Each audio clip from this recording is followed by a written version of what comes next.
with a very minimal amount in it. And other things, in my opinion, if you and your partner have extra money, you can always go for life insurance, hibah, like it's very important. You can go search for robo-advisors. There are so many robo-advisors, for example, Rise and Wahid Investments. You can always look into it. Yeah, these are the options. But I think for young couples, ASB is the best one. Yeah, it's the easiest way. You can just put your money and you'll get your dividend every year, and you can just do savings there. Yeah. True. I mean, like I started with AHB as well, so it's very, very good. Okay, Saiful, for newlyweds, what is the biggest expenses you think that in the first few years of marriage? Okay, right after marriage, the first thing that comes to mind is obviously honeymoon. Okay, and not just a woman. I think guys would love honeymoon because they just love travel. They just want a peace of mind and with newlyweds, right? As a newlyweds, so. But that doesn't mean you have to be spending the whole savings you had or take up personal loan just to satisfy that honeymoon perspective. Just like what Amira said, you don't have to take personal loan because, again, we should be discussing and settle with what the most suitable options you have, because eventually you'll be spending the rest of your life together, right? So there'll be many more to come. Okay, honeymoon in some sense is just like traveling, right? So you'll be traveling more with your partner later in life. Okay, so I'm sure there will be more honeymoons. All right, just don't stick to that one honeymoon after marriage. Okay. From a house perspective, after marriage, you basically want to have a life on your own with your partner and on your own house. But what I can suggest is something. This is something that you need to think of even before marriage. All right. So have a savings on your pot in terms of buying a new house, and make sure you are somewhere close, if not achieved yet, during your marriage life. All right.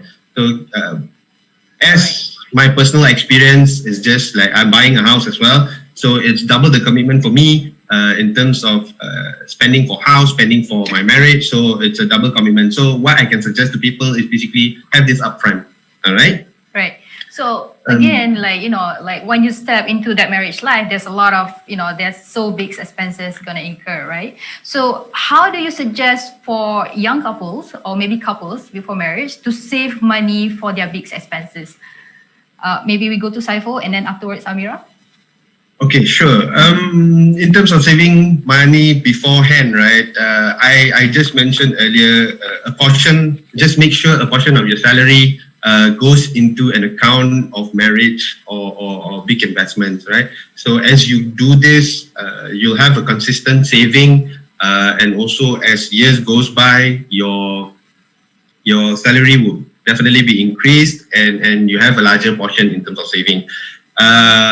Also, another thing, just have a self-control in terms of spending towards any other thing, because these are the stage in life where it takes up most of your savings that you have currently, all right? So you don't want, as much as you don't want to overspend, but you also don't want to not do it properly, right?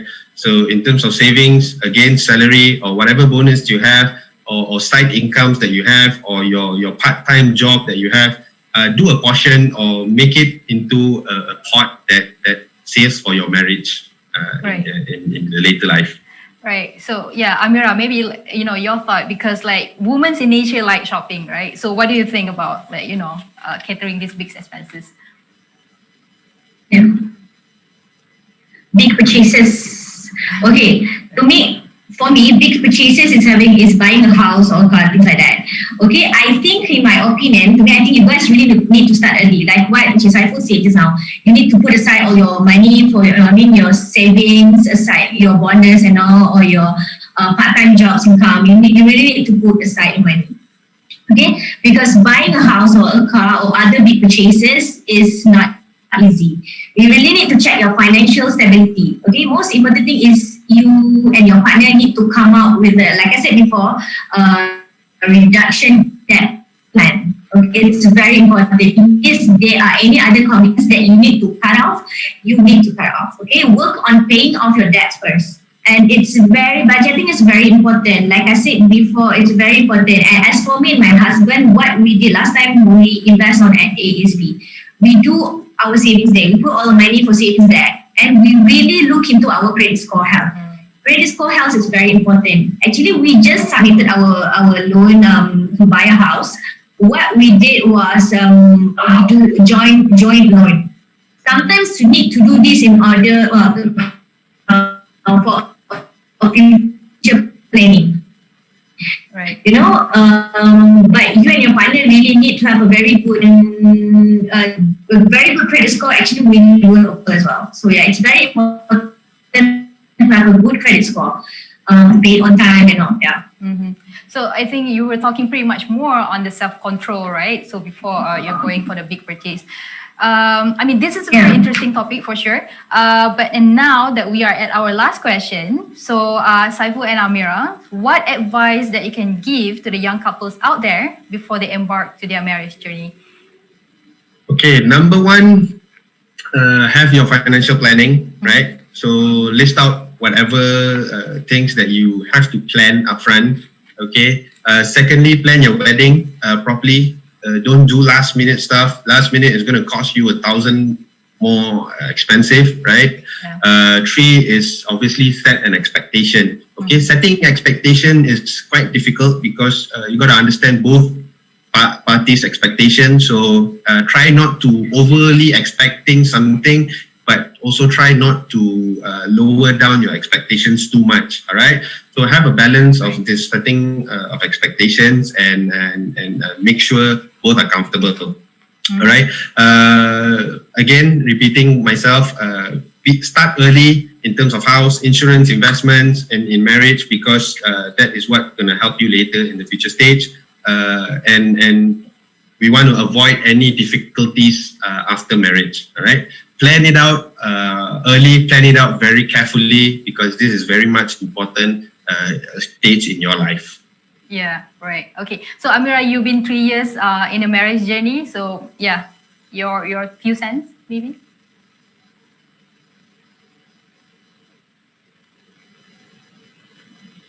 Okay.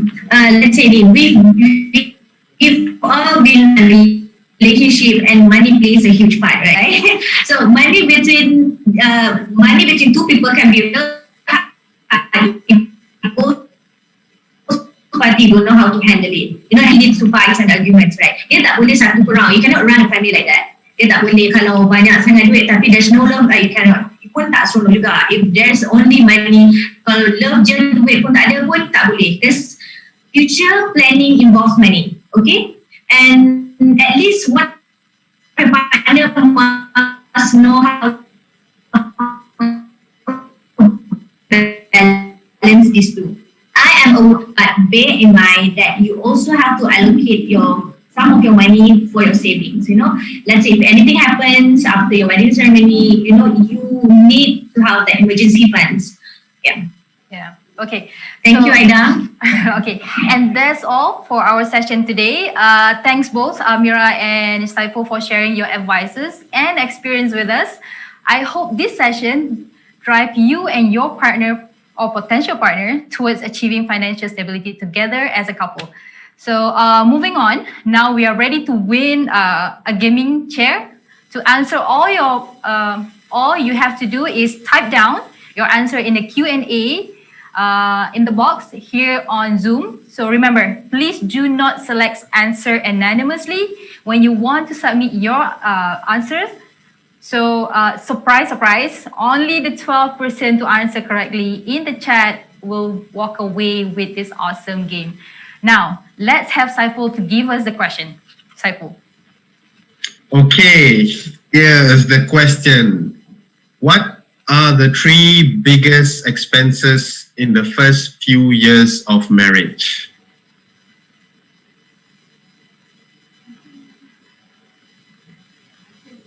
So I repeat the question. What are the 3 biggest expenses in the first few years of marriage?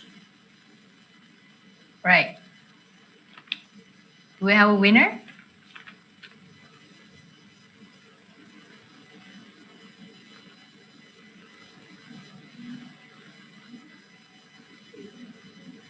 We are still waiting, for our potential winners to answer the questions.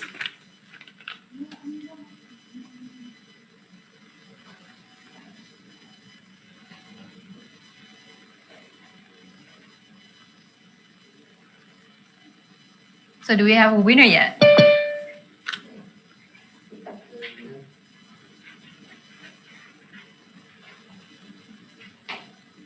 Okay, congratulations to Noor Amira Masrin. Okay, our team will contact you shortly to get your details. To summarize this session, yes, it can be difficult to lay your accounts here in front of your partner, but understand that this is just a step towards strengthening your relationship. This is a time to accept that you both may have differences approach to money and to try and work it towards a feasible financial plan. Hello everyone, welcome back. My name is Amir and I will be your moderator for this session, Protect Yourself. So today we have invited two guest speakers where we will be talking about the big of why, what and how insurance that will definitely help you when you face upon uncertainty, which means uncertainty there's a lot in this world. So joining me is Tay Yi Ling, who is from Etika, and also Encik Mafruhin for AKPK. So welcome to both of you for this talk session. Thank you for coming. I'm sure our audience would like to get to know our speaker even better. Welcome to both of you. Why don't you introduce yourself to the audience? First would be Tay Yi Ling. Hi, good afternoon, everyone. I'm Yi-Ling from Etika. So I have been in the industry for quite a few years. Yeah, I think this is coming to the 10 years of myself being in the insurance industry. So we are really looking forward to have a fruitful session with the participants today. Okay, from Mr. Mafruhin. Hi, thank you, Amir, for introducing us. Thank you very much for the organizer for having me representing the KPK. So my name is Muhammad Mafruhin Mohtar. I think you can just call me IN. IN is easier for you. Okay. Yes, so I'm heading a research unit in AKPK.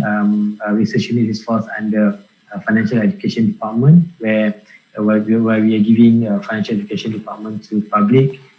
So that consumers have, a prudent financial management and informed decision on their financial management.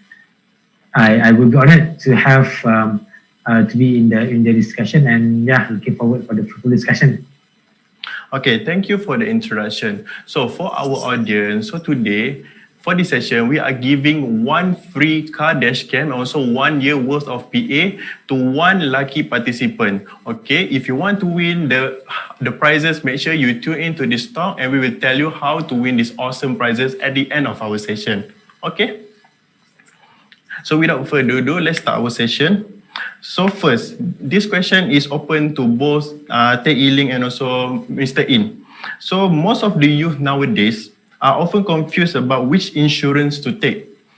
With that being said, which insurance plan do you suggest them to take first? So I think you can start with Ms. Tay first. Well, there are indeed many types of insurance available to cater for different needs that each individual has at different life stage. Yeah? So for all the youngsters out there who have joined us today, they have probably just started working. So that's why there are actually a few types of plans that we can consider to kickstart with. Yeah?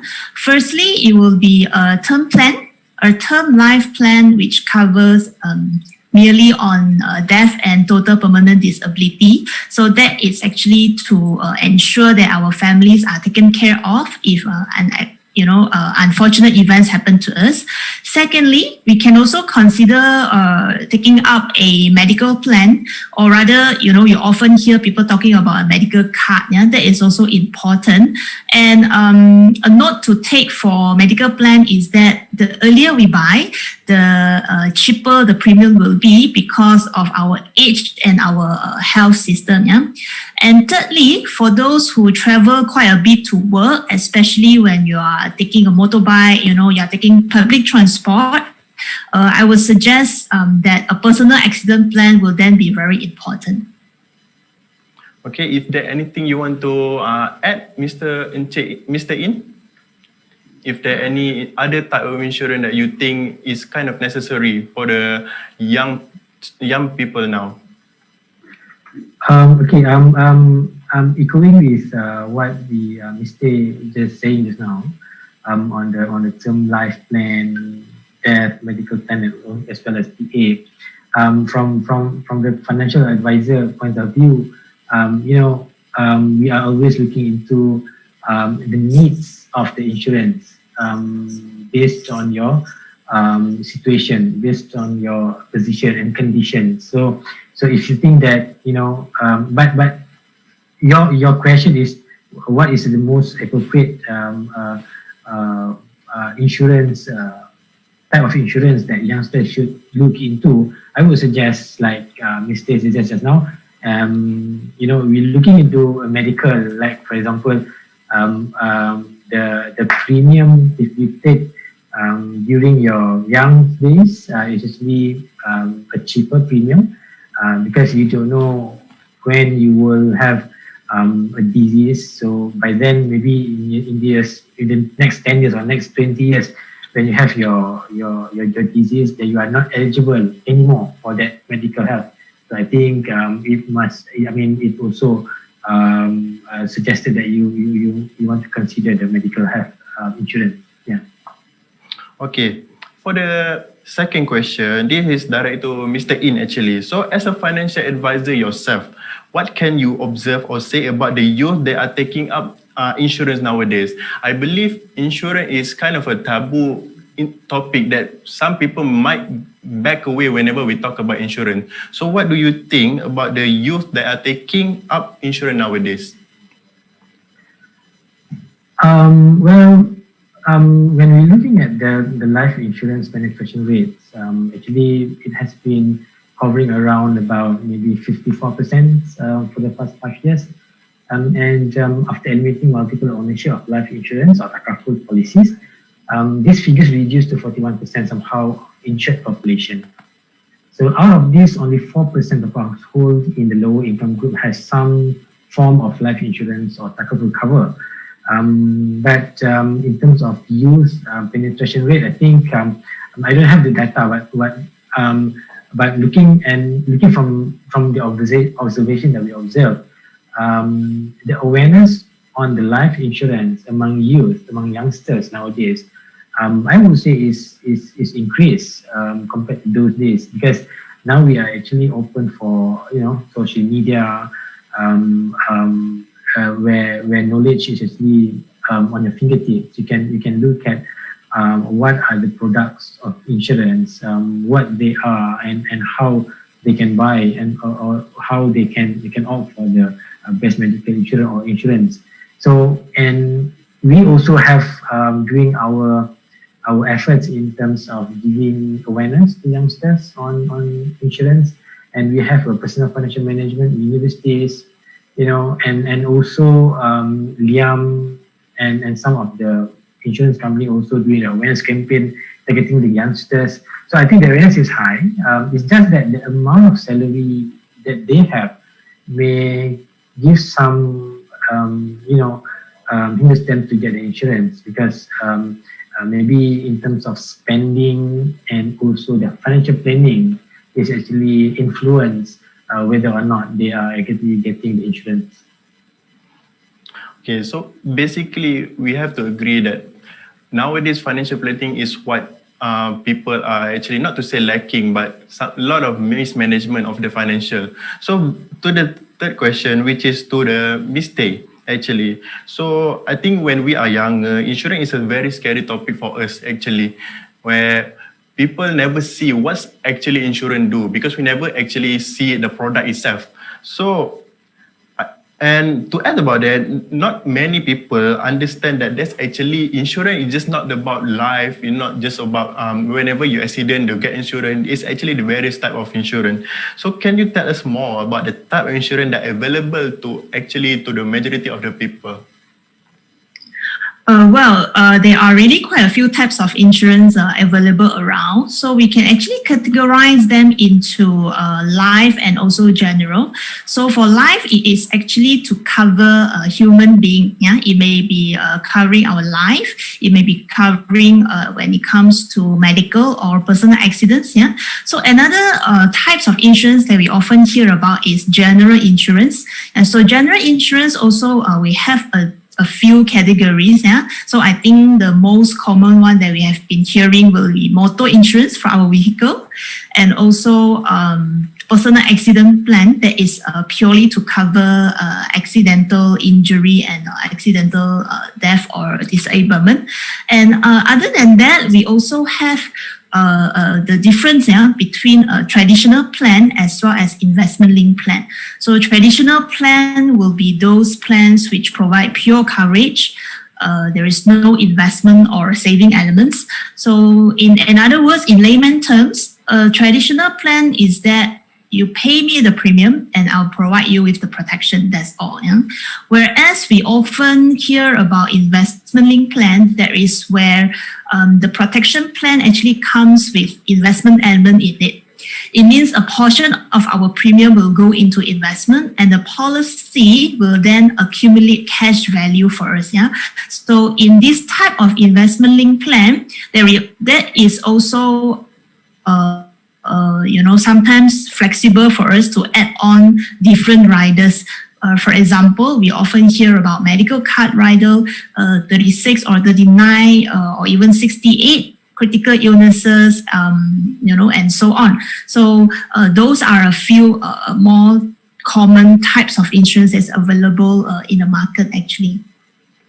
Okay, thank you for your answer. So back to Mr. In actually. So I believe when you become the financial advisor at APK, I think you have seen a lot of people actually. There's a various type of people will have this kind of problem, other problem as well. So based on your observation actually, what are the common financial mistakes related to insurance that you are always encounter at? Mr. In? Right. Sorry. Amir, what are the common mistakes that people have done with regards to insurance? I think there is not about they make mistakes on purchasing a wrong insurance. I think all insurance policies, all insurance products, they have their own purpose and they have their own different, objective of buying or taking that insurance policy. What I can relate to what we have observed in terms of financial management was quite a few youngsters, I would say. They are actually they have awareness on the insurance and they want to buy the insurance and they want to be protected. Some of the mistakes that they have done is actually when they did not looking into their affordability on this premium, maybe because of multiple reasons. Maybe they are quite ambitious in terms of a bigger coverage with the bigger premium payment when they're not looking into their cash flow very carefully, when they think they can afford to pay, but when they go along the line, some of the months and some of the years, they might having family, for example. When they took the insurance policy, when they are bachelor, and after that 1 year after, then they go into marriage, and after that their commitment is increased. When the commitment is increased, they are not managing their money well, so they end up saying, okay lah, never mind, I forgo this policy. So they stop to pay the premium of the policy. So this is actually a wrong financial management. What we actually observed, these financial management in terms of insurance, they have to be very carefully looking into their affordability and looking into their needs. So how much they need and how much they can afford to pay the premium, and try to maintain the financial management so that they can afford to pay, forever because it's actually a waste for people who are taking insurance, but after 1 year they stop paying the premium because they will lose their money. So that's actually the common mistake that we have found. Because back to the question just now, because I believe you people, they are aware of the insurance. It's just that they probably lacking of the disciplines and in terms of the finance, that they probably take more than what they can do actually. So to the next question, to the Mr. Makhrufin actually, what is the must-have type of insurance that everyone should have? So I think one of the insurance that usually whenever you take a loan of the car, if you take car, usually you have to take the car insurance. So those are the one of the must-have type. It's not like you have the choice to do, you have to take it. So what are other type of insurance that actually these you people actually have to know that and have to take in order to, to face the uncertainty in this life? All right, I mean, there's very, very questions where we're looking into the must-have type of insurance, right? And you also talk about, when we buy a car, so we have to buy insurance. So when you buy a car, it's already embedded in the purchases package. By hook or by crook, you have to take that insurance. Otherwise, you cannot take the car out from the shop. So that's actually a must-have insurance that embed to the goods that you are purchasing. And same goes to house. For example, you want to buy a house, you have this MRTA or MLTA, or Takaful is MRTT. So this kind of insurance, like I said just now, it's not like you must have. Okay, you are a youngster, you must have this type of insurance policy. It actually depends on the needs, depends on your condition, your position, your financial position, and what you are committing with. I give you an example. Mistake. Just in the very beginning, said that you have a medical insurance, life insurance. Okay, why you need a life insurance? You have to be very certain, because what do you want to cover in the event of your disability, due to accident or due to your death, whatever that you leave behind, your family, your spouse, so what do you want to protect? So you have to look at those items and those factors, then only you go and buy your insurance. It's not like, when insurance agents come to you, okay, I want to this, and just take it. So you have to look at your condition, your positions, and what is actually tailor-made and tailored to your needs, right? So life insurance, for example, if anyone else is relying your income and would be unable to pay their bills without your support, you need to have life insurance. So that means parents or minor children, but also anyone financially supporting their parents, spouse, or any other family member as well. Like for example, if you want to buy a house, and the embedded insurance in the purchases of house is, for example, MRTA or MRTT in Takaful. So you have to understand how long the MRTA covered. Some MRTA is not covered until your loan finished. Some because due to the premium, okay, that will affect your premium amount that you need to fork out during the purchases of the house. So maybe they will reduce the premium and they will reduce the tenure of the MRTA coverage. For example, if you are in the age of 30, for example, so you take the loan until you're 70 years old, for example, then you have to look at your MRTA. Maybe your MRTA coverage is only until you're 60 years old. So what happened if anything happened in the year of, in your age of 61 or 62 or 63, where the MRTA is no longer covered? So you have to think the needs to cover the remaining 10 years, that maybe you want to look at the alternative insurance that can cover that amount, financing amount. Like for example, if the financing amount is 400,000, and when you come to the age of 60, so you have a remaining balance 100,000, for example. So you might need to look into life insurance that can cover 100,000. If anything happened to you and MRTA no longer cover, you have the life insurance to cover your remaining balance. So that's why I'm saying the insurance that everyone should have is actually according to their needs, according to their financial positions and affordability, of course. Okay, thank you, Mr. In. So my next question is to Ms. Tay. So if I were to fall sick or even hospitalized and needed surgery, how do I get covered? Because I believe some people take, for example, general insurance, they take it, but they didn't actually read what are the policy, what are they covered. So whenever things happen, they just simply say, oh, this should be covered, when actually in the policy it's shown what is covered. So